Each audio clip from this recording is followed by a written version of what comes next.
Hello everybody, this is DJ Ty from agiprodj.com, and today we are shooting our first of many videos on Denon's latest mixer, the DN-X600. It's a 10-inch mixer, 2 channels. It has a built-in audio card. It's a full MIDI mixer, so with the exception of just 2 or 3 others out there, it's one of few 10-inch mixers available that has MIDI control. What that actually gives you the ability to do is connect it to a computer, Mac or PC. With USB, you can use the surface of the mixer to control software. The first thing that comes to mind that you would use for doing that would be assigning the crossfader to the video crossfader in Serato Scratch Live, which gives you the ability, as when you mix audio from channel 1 to channel 2, the video mixes along with it. It's really important. Anybody who's actually mixed video using a keyboard has definitely forgotten to switch it with the keyboard commands. So that's a very cool feature about this mixer. It can be mapped to other software. Tractor, it's actually ready to go. It has some DVS settings built into it. As you can see here on the matrix inputs, you have the ability to pick almost all of the inputs on the back of the mixer using the matrix inputs. And when you select it to DVS, there's actually settings that you can set in the utility menu, and this is basically telling me that I've got CD input on both 1 and 2. You can change this so it would say 1P, which would be phono inputs for the DVS mode. And what that means is, rather than having an external sound card where you've got CD players or turntables connected to the sound card and then out of the sound card into the mixer, giving you a big spaghetti of cables, it's like the Rane TTM57, where everything is internal. So all you're doing is just connecting your CDJs, your CD players, or your turntables into the mixer. Everything else is routed internally. When it's in DVS mode, you just bring the up faders up and the gain up, and you're basically passing left and right channel audio through your DVS software, be it Virtual DJ or Tractor, Tractor Scratch Pro, Tractor Scratch Duo. It is a Tractor enabled, ready to go DVS mixer. We'll just go through the rest of the features of the mixer as well. Like I said, this is just an overview. We will be shooting more on the effects section. I'm going to show you some MIDI mapping. We're actually going to set it up with Serato Video Scratch Live and then show you how you can crossfade video at the same time. You've got standard master outs. Like I already mentioned, the matrix inputs. You've got a gain control individual for channels 1 and 2. 3-band EQ with infinite kills. That's what the little infinite switch is there.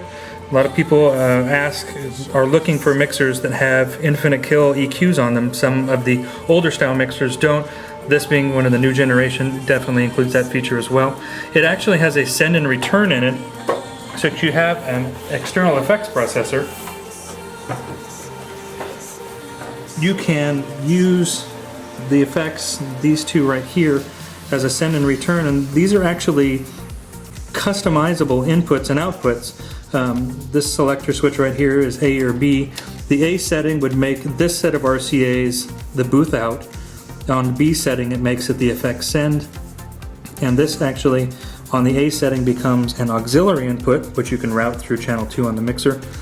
Or if it's on the B setting, it's the effects return. And what that is when you've got an external effects processor, or if you're trying to session another DJ in, it basically takes the audio out of the mixer, and then you can route it through whatever you're going through, whatever outboard processor, and then back into the effects return. You have the ability to do phono or line/CD inputs on it. It does have a microphone.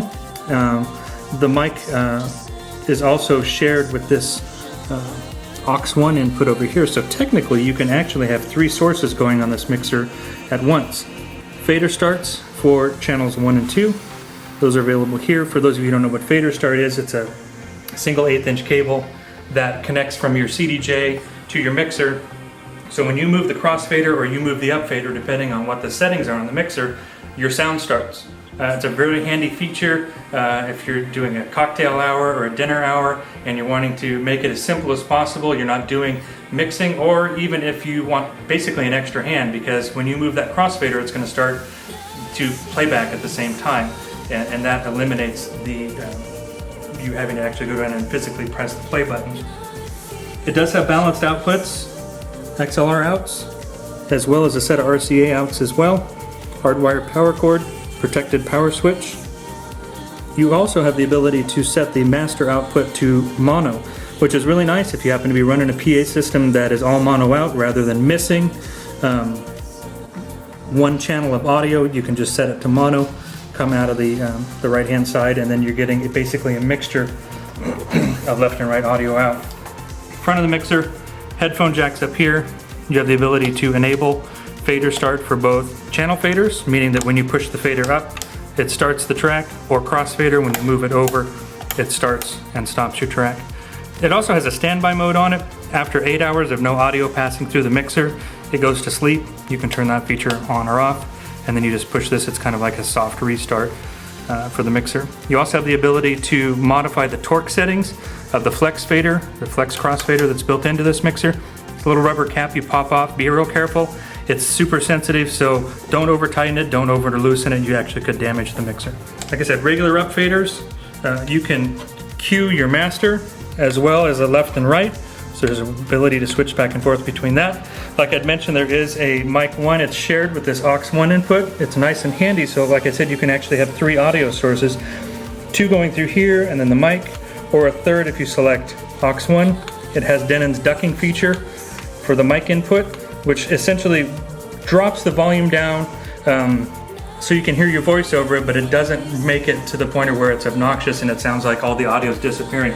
You have high and low EQs for the microphone, as well as gain adjustment, fader contour controls for the crossfader and for the channel faders. You can monitor channels 1 and 2. It's got split queuing. Lots of guys want that split queue feature. This mixer has it.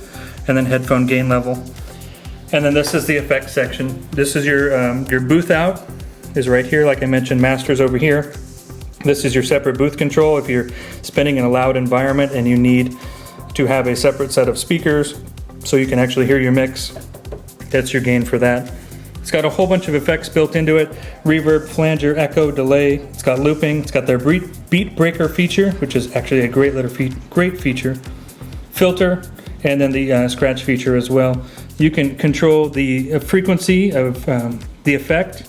You can cue the effect as a wet-dry fader as well, and then you can engage and disengage that effect. So that's pretty much just an overview of the mixer. Like I said, look out for more videos that we're going to be shooting. We'll actually be passing audio through the mixer, and we'll show you some of the features, the effects section, how you can assign MIDI, how easy it is to assign MIDI, and then map it to a software, be it you're mixing video or using it with Ableton Live or with Tractor. That's the brand new Denon DN-X600 mixer. I'm DJ Ty from agiprodj.com. Thanks for checking us out.